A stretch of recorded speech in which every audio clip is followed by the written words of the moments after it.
Macquarie, on the central New South Wales coast of Australia. And it's that time of the year again.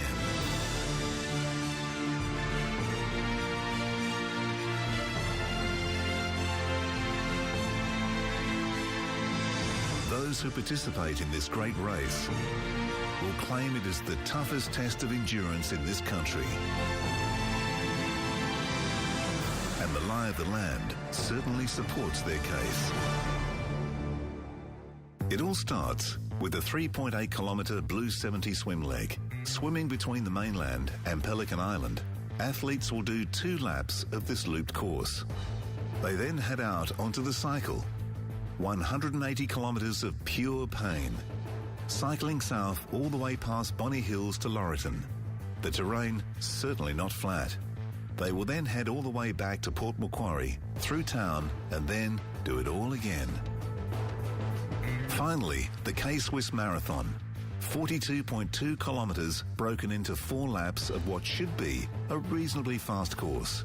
Athletes head out to Settlement Point, then back past the city along the break wall, before running down Clarence Street, crossing the bridge and commencing the next lap.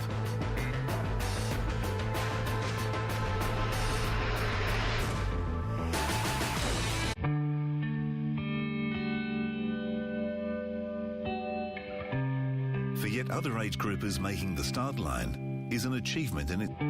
So I was actually diagnosed with lung disease last September after I'd entered this race. So at that stage, getting here was probably not going to happen. 2 faces amongst hundreds, many of those with stories to tell. But for Russell and Leanne, it's been a life-defining journey. I was overweight, drank, smoked.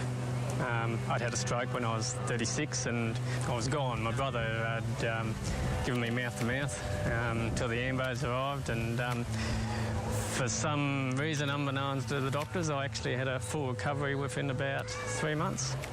I needed to change lifestyle.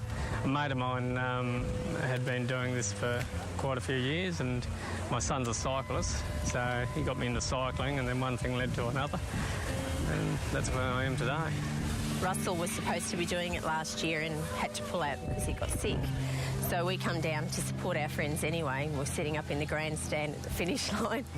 And it just so happened that a couple ran down the finishing chute, and Russell said, we could do that. Training with a partner, especially someone you love, is so much better. I mean, and the thing is that most triathletes that tell you if they do it by themselves and their partner's not involved, it creates a lot of angst. So I've learnt to ride a bike and run and started to swim all in less than 12 months. What the day may hold, nobody knows. But that's exactly why they're here.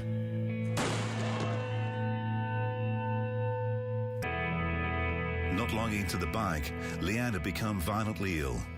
And although she wanted to continue, unable to hold down even water, the medical staff suggested she sit out the rest of the race.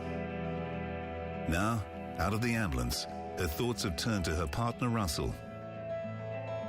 He overcame a stroke when he was 36, lung disease last year. And now she is hoping he will manage to conquer the Ironman distance. I wanted it for him. I wanted to be able to cross that finish line with Russell tomorrow. It's our time tomorrow, so it's been a challenge.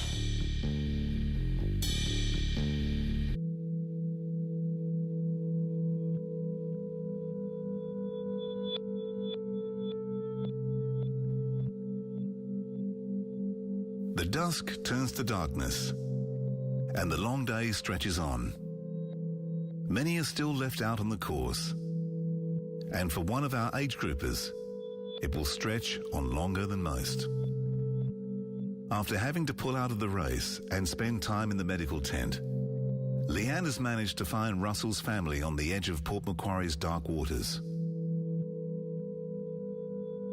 She is hoping their support will help push him through to the finish. And your heart rate's still okay? Not changed? No, stay the same. Hey? Stay the same. Oh, that's good. Heading out on his final lap with little time to spare, it's a nervous wait. And as the cut-off time of 17 hours looms large, Russell once again emerges from the darkness. Well done, Russell. You got it, mate. You got it. And whilst Leanne won't be running up the chute with Russell, she will be waiting at the finish.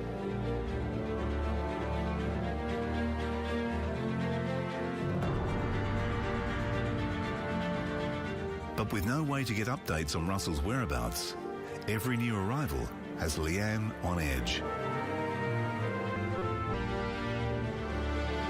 The clock ticking, but no Russell. And after an anxious wait, finally she sights him.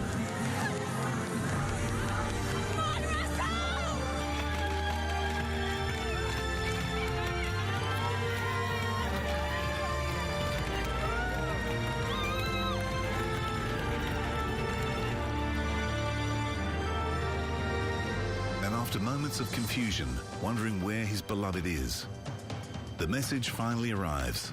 She's waiting at the finish.